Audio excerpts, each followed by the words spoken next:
most people will die having never once risked what mattered, and they will call this wisdom. They will call it prudence. They will call it patience. They will call it waiting for the right moment. But the right moment never comes for those who wait for it.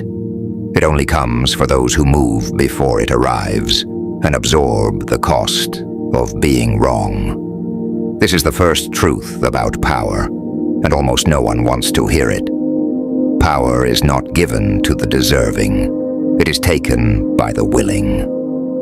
Marcus Aurelius kept a private journal, never meant for an audience, in which he reminded himself daily that the obstacle in front of him was not an interruption to his life. It was his life, not misfortune, material. This is the difference between the ones who accumulate power and the ones who accumulate excuses. The powerful do not wait for conditions to improve. They convert whatever conditions exist into leverage. Everyone else waits for permission from a world that was never going to give it. And here is the uncomfortable part. Comfort is not the reward for a life well lived. It is the mechanism that prevents one.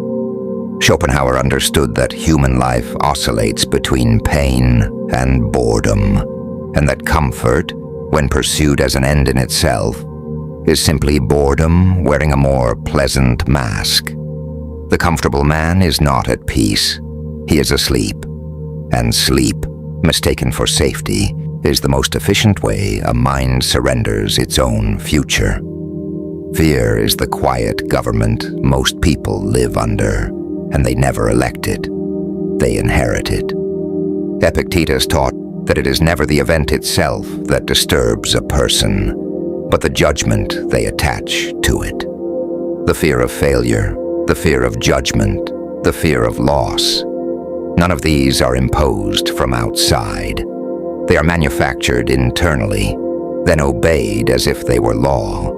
And the tragedy is this: most people spend their entire lives negotiating with a threat that exists only in their own mind, while the actual world outside continues on, indifferent to their hesitation. So what separates the ones who break through from the ones who remain frozen? Not fearlessness. Fearlessness is not real, and anyone who claims to feel none is either lying or has stopped thinking clearly. What separates them is the ability to act correctly in the presence of fear. And this is where calculated risk must be distinguished from recklessness, because the world does not reward those who gamble blindly. It rewards those who gamble with information the untrained eye cannot see.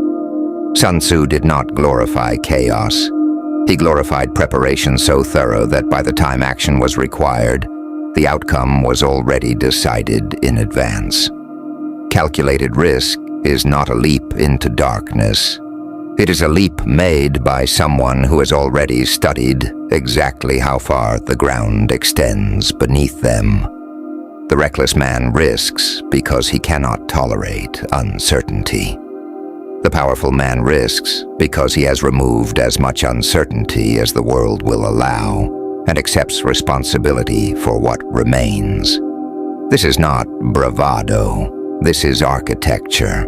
And this is where discipline enters, not as a virtue for its own sake, but as the very infrastructure of influence.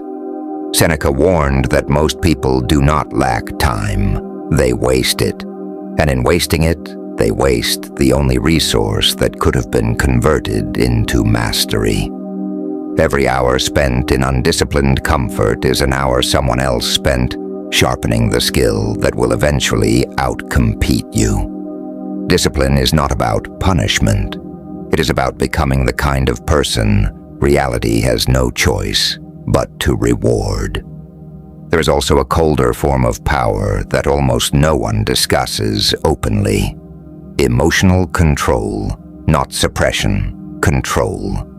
Balthazar Gracian observed that the wise conceal their full intent, because a man who reveals every reaction gives his enemies, his rivals, even his friends, a map of exactly how to manipulate him. The one who can remain composed while others panic is not colder-hearted. He is simply operating from a different position of power, because emotion broadcast without restraint is information handed freely to anyone paying attention.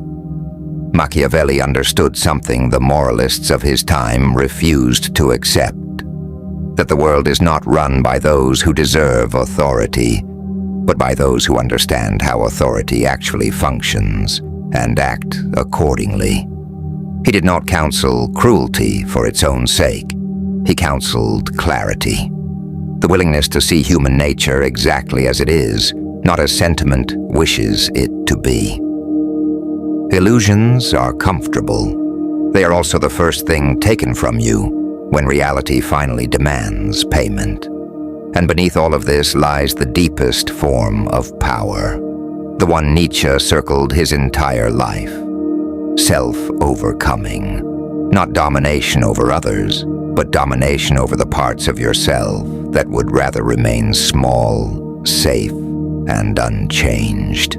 He believed that greatness required a kind of internal war, a willingness to destroy the version of yourself that comfort had built, in order to construct something capable of enduring what comfort never could. This is why so few people ever reach real power.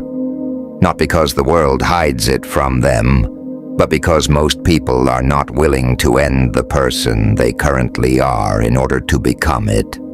Society, meanwhile, does not reward this kind of transformation. It rewards conformity. It rewards predictability.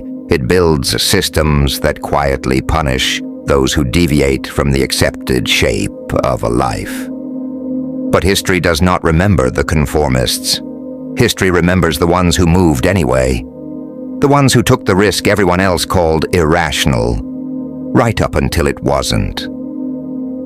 This is the hidden law beneath everything. The world does not belong to the cautious, or the comfortable, or the loudest voice in the room. It belongs to those who can sit with uncertainty without needing it resolved before they act, who can master their own reactions before attempting to influence anyone else's, and who understand that every hour spent avoiding risk is not neutral. It is a quiet vote for a smaller life. Power was never hidden. It was simply priced at a cost most people were never willing to pay. Comment code if you choose discipline over comfort.